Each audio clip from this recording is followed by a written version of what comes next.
Hello students, आप सभी का मेरे YouTube channel spark success academy में स्वागत है।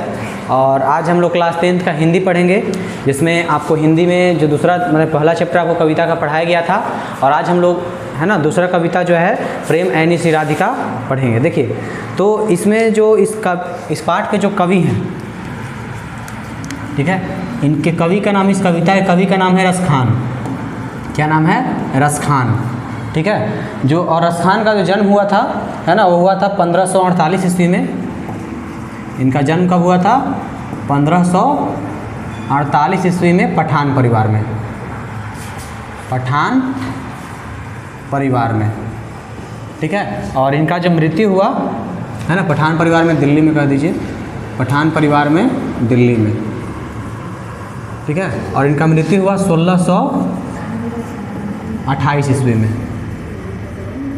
1628 ईस्वी में। तो देखिए, रसखान जो थे, देखिए इनका जो पूरा नाम था, एक और बात इसमें है ना, इनका जो पूरा नाम, इनका पूरा नाम था सैयद इब्राहिम खान। सैयद इब्राहिम खान, ठीक है। तो देखिए, इनका मतलब रसखान जो थे मूल रूप से मुसलमान थे, लेकिन फिर भी इन्होंने जीवन भर कृष्ण का भक्ति किया है ना।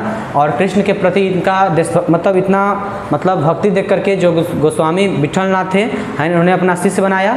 और जो रसखान थे मतलब बाल्य अवस्था से ही प्रेमी स्वभाव के थे है ना। बाद में यही प्रेम इनका ईश्वरीय प्रेम यानी कि है ना, ईश्वर को प्रेम करने में बदल गया। और ऐसा मान्यता है कि है ना, श्रीनाथ के मंदिर में इनको साक्षात कृष्ण का दर्शन भी हुआ था, और यहीं से प्रेरित होकर यह ब्रजभूमि में जाकर रहने लगते हैं और मृत्यु तक वहीं रहे, ठीक है। इनका जो प्रमुख रचना है,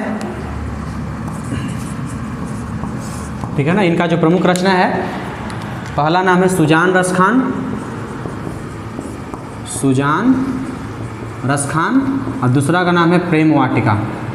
और प्रेम वाटिका का जो रचना हुआ था 1610 ईस्वी में हुआ था, ठीक है। तो इस तरीके से इनका कवि परिचय हो गया इस पाठ के, है ना। कवि रसखान है, इनका जन्म कब हुआ था?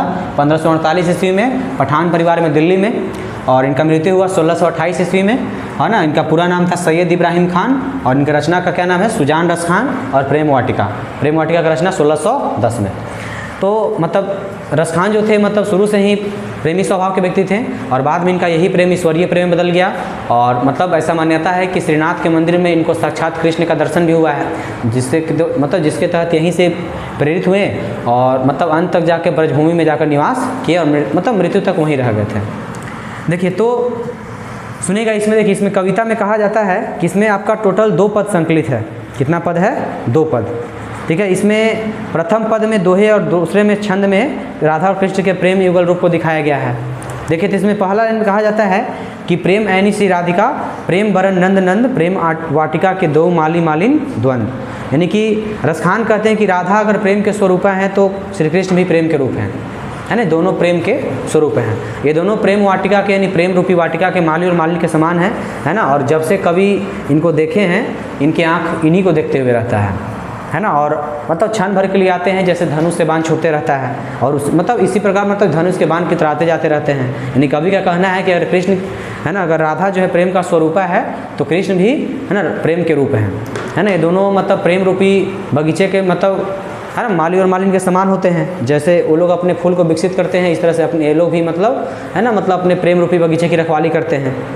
कहते हैं कि मोह मन मानिक ले गए हो चित चोर नंद नंद, अब बेमन मैं क्या करूं परी फेर के फंद। श्री कृष्ण मतलब कवि कह रहे हैं कि श्री कृष्ण ने उनके मन को चुरा लिया है, ठीक है ना। कवि कहते हैं कि श्री कृष्ण ने उनके मन को चुरा लिया है, और इस कारण से उनका मन क्या हो गया? इच्छा रहित हो गया है। यानी कि कवि का जो मन है ना, वो अब इच्छा मतलब मन, कवि के मन में कोई इच्छा रहा नहीं, क्योंकि है ना भगवान श्री कृष्ण ने उनके मन को क्या किया? चुरा लिया है। फिर कहते हैं कि प्रीतम नंद किशोर जो जात तीन तय ननी लग गयो, सब पावन चित चोर पलक ओटी नहीं करी सको।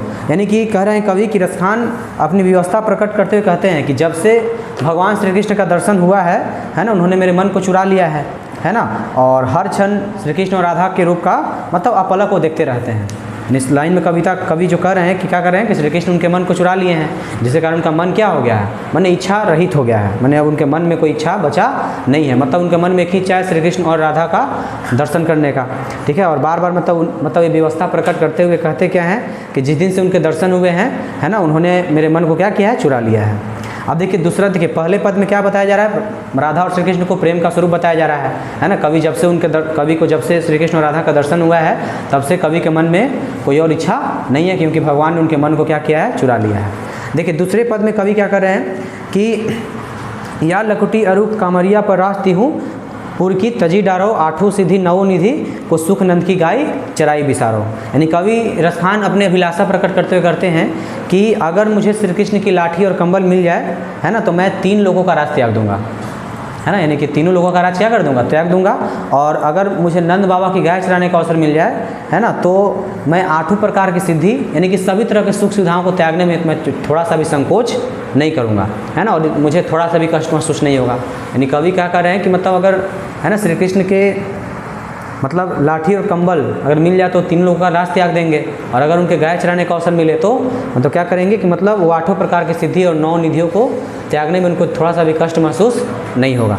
ठीक है, लास्ट में कहते हैं कि रसखान कबो इन आँखिन से ब्रजबाग के वन बाग तड़ाग निहारो, है ना, कोटि करो काल धौत के धाम करिल के कुंजन ऊपर वारो। यानी कहते हैं कि जब से कवि जो है ब्रज के यानी ब्रजभूमि के जब से वन, तालाब, सरोवर, है ना, सभी को देखे हैं, तब से उनका इच्छा होता है कि ऐसे मनोहर निकंजों को सुंदरता के समक्ष, मतलब जब से वो ब्रजभूमि का सुंदरता देखे हैं, है ना, उनके सामने, उस ब्रजभूमि के सुंदरता के सामने उनको करोड़ों का महल क्या होता है, तुच्छ प्रतीत होता है। उनके सामने जो बड़े बड़े बंगला होते हैं उसके सामने कोई मोल उसका नहीं है। इसीलिए अर्थात कवि कहते हैं कि मतलब, है ना, ऐसे मूल्यवान महलों को छोड़कर हम वहीं रहेंगे जहाँ श्री कृष्ण रासलीला करते थे, है ना। इस तरीके से इस पूरे कविता में बताया क्या जा रहा है आपको कि पहले 2 पद है इसमें आपका। पहले पद में श्री कृष्ण और राधा को प्रेम का स्वरूप बताया जा रहा है ना। कवि बताते हैं कि जब से उनका दर्शन हुआ है तब से उनके मन को चुरा लिया गया है भगवान के द्वारा। दूसरे पद में क्या कहते हैं कि अगर, है ना, उनको अगर तीनों मतलब श्री कृष्ण का लाठी और कंबल मिल जाए तो 3 लोगों का राज त्याग देंगे। और फिर क्या कहते हैं कि इसमें बताते हैं कि अगर, है ना, उनको अगर नंद बाबा की गाय चराने का अवसर मिल जाएगा तो वह हर तरह के सुख सुविधाओं को त्याग करने में थोड़ा सा भी नहीं सोचेंगे। और लास्ट में कवि कहते हैं कि मतलब जब से वो ब्रजभूमि के सुंदरता को देखे हैं, वन, निकुंज, तालाब, सरोवर को देखे हैं, तब से उनको करोड़ों का, है ना, महल भी क्या होता है, तुच्छ प्रतीत होता है। इस तरीके से कवि इसमें कह रहे हैं कि मतलब हम वहाँ पर निवास करेंगे जहाँ पे श्री कृष्ण अपना पूरा जीवन बिताए हैं। ठीक है ना। तो इस तरीके से आपका जो दूसरा कविता था वो ख़त्म हो गया। ठीक है, और आपको अगले दिन मतलब इसमें, है ना, आपको अगला तीसरा चैप्टर पढ़ाया जाएगा। तब तक आप इसको रिवाइज कीजिए, और, है ना, कोई दिक्कत होता है तो कमेंट में बता सकते हैं, और आपको अगले दिन आपका इसका तीसरा चैप्टर जो है आपको पढ़ाया जाएगा।